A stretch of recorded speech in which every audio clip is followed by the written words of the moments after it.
బదులుగా మళ్ళీ 6 నెలలు మోసి మీకు ఆహారం అందిస్తున్నాను.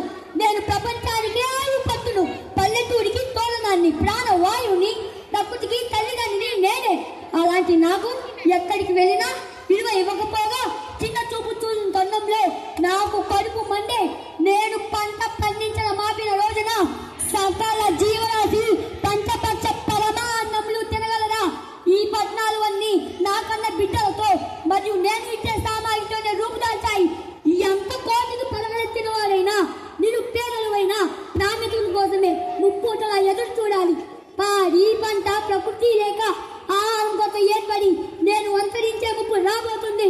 అప్పుడు మీ ఉద్యోగాల ఆదాయం, ఆ కల్తీ ఆహారం, ఆసుపత్రి మందులు కొనుగోలుకే సరిపోయి పంట చేలో బీడి సీసాలు, ప్లాస్టిక్ వ్యర్థాలు మాత్రమే ఉంటాయి. అదే విపరీతంగా జరగబోతుంది. తస్మాత్ జాగ్రత్త. ఈ యువతను ప్రకృతి బాధగా మార్చే శక్తి కేవలం ఒక్క పాఠశాలకు, కళాశాలకు, ప్రభుత్వానికి మాత్రమే ఉంది. విద్యతో పాటు వ్యవసాయం నేర్పాలి. చెట్టు లేని ఇంట పన్ను కట్టాలి అనే నియమం ప్రభుత్వం తేవాలి.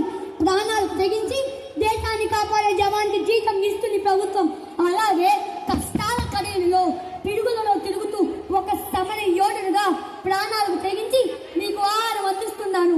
నేను ఏ ప్రాంతాలకు వెళ్ళినా నాకు విలువనిచ్చి పెద్దపీట వేసి జీతం ఇవ్వాలి అని కోరుకుంటున్నాను.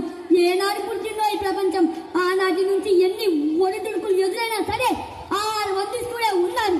నేను రైతు బిడ్డనైనందుకు చాలా గర్విస్తున్నాను. ప్రపంచంలో ఉన్న ప్రాణదాతలైన